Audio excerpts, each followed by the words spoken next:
Welcome to the Crypto Nest. So Matic, if we start from the beginning, so we can see that Matic in 2021 in February initiated this wave 1, and then after he did an A, B, C correction.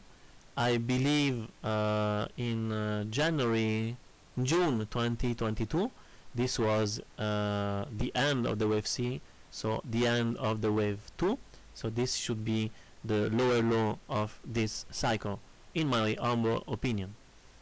And then so now we did the first wave 1, and then after that now we are doing the wave 2.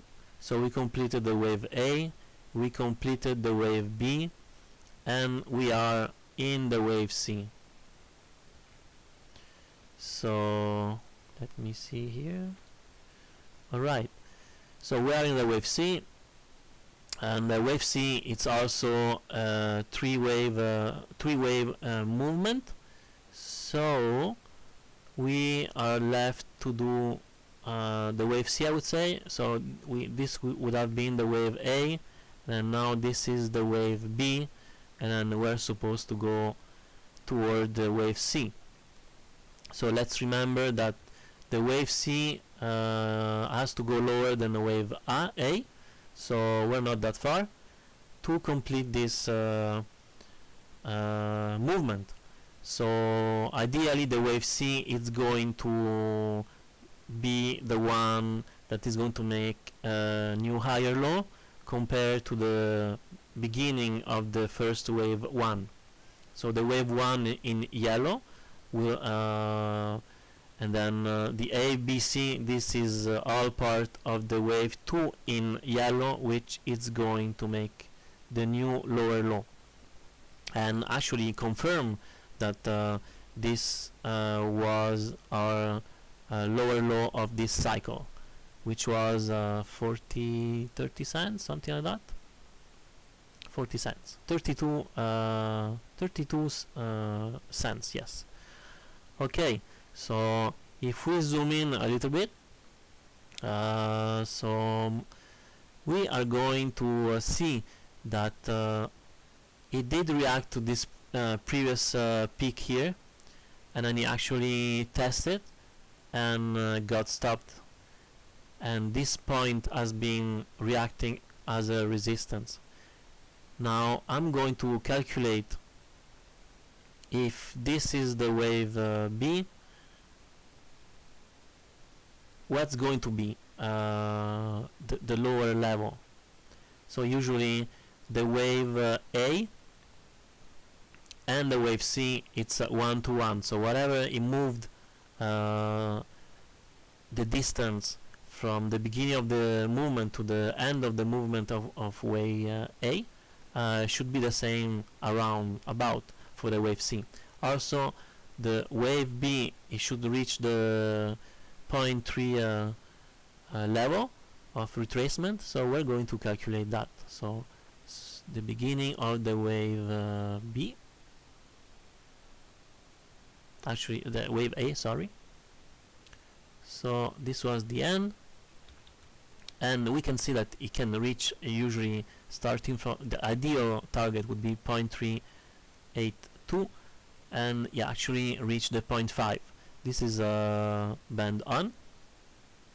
So now we're going to calculate the wave C, where should it go. So we're going to make take the Fibonacci extension, so from the beginning of the wave A to the end of the wave A to the beginning maybe of the wave B.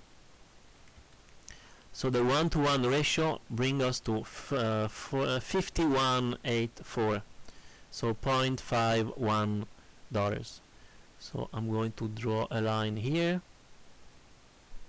So this should be our retracement, or if this should be the level where the wave C and the wave 2 would be completed. So honestly I hope so, because I would like to scale in even more. I do believe strongly in Matic. I do invest in Matic, and maybe this would be area maybe too short, but honestly because the liquidity on the market are so low, it's so easily can be easily manipulated by whales. So I think I'm going to keep myself from doing it. But we can see already that in the daily chart we are starting to move much less. The candles are going kind of on the side, and on the 4 hours chart, yeah, we're going on the side. We're almost at time to break this level of resistance twice, but we are not doing it. Now let's see the other indicators.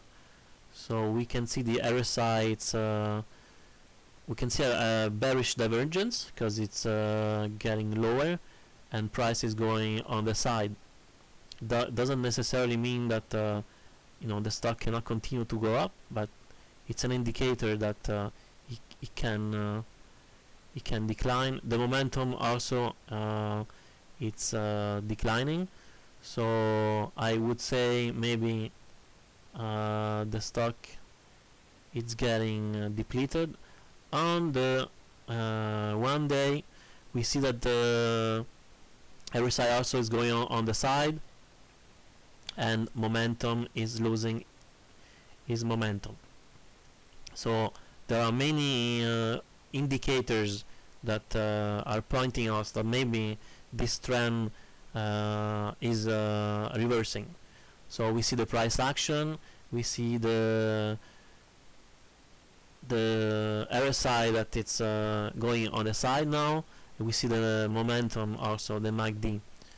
Alright, so I hope hopefully this video was helpful, and if it did, please like the video, because it's going to help for the channel algorithm, and then maybe consider subscribing.